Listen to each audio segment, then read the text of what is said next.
Over to the U.S., where the Federal Reserve has cut its key interest rate for the first time this year and signaled that more could be on the way.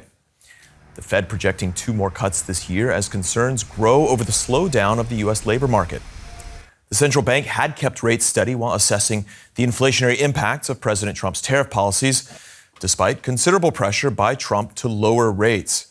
Trump has mocked Chair Jerome Powell for taking too long to cut, and he's threatened to replace him. Today, the Federal Open Market Committee decided to lower our policy. Allie Kelly is a reporter at Business Insider and joins me now. Allie, welcome. A lot of eyes on the Federal Reserve in recent months, given this intense pressure from Trump. In light of that, how should we look at this decision? Absolutely. The quarter point cut today is really what markets and investors expected.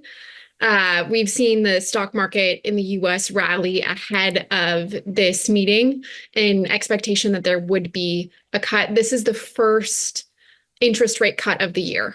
And the Fed and Chair Jerome Powell have really had this restrictive policy stance throughout the year. And that is kind of to balance their dual mandate of making sure that prices are stable in the U.S. and that the labor market is healthy.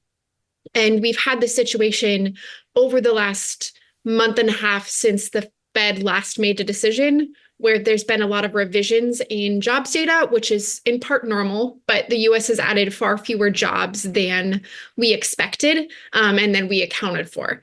And what that means is the Fed is looking at the job market now and is thinking that they really need to make a policy change in order to, stimulate a little bit more economic growth, both for the labor market and to keep inflation under control. There was broad agreement on this cut amongst Fed governors, perhaps more than expected, given that pressure from Trump. To what extent does that signal that there is a kind of resolve and support behind Powell?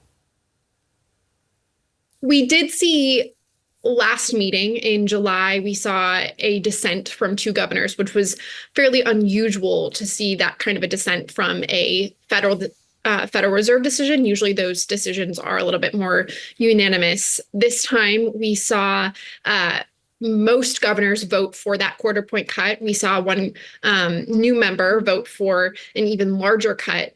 And this kind of push for a policy change is something where all of these economists are looking and Federal Reserve members are looking at the economy and looking at the job market specifically and thinking, we need a little bit of relief here and we need relief for borrowers and to stimulate what is a really slowing economy right now.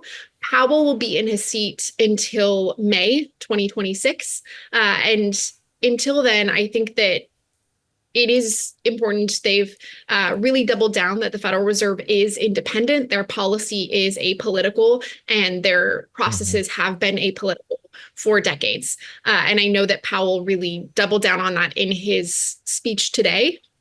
That doesn't mean that there doesn't continue to be political pressure from the Trump administration to continue to cut these rates. And that's something that we'll just have to wait and see. All right. That's Allie Kelly with Business Insider. Thank you. Thank you so much.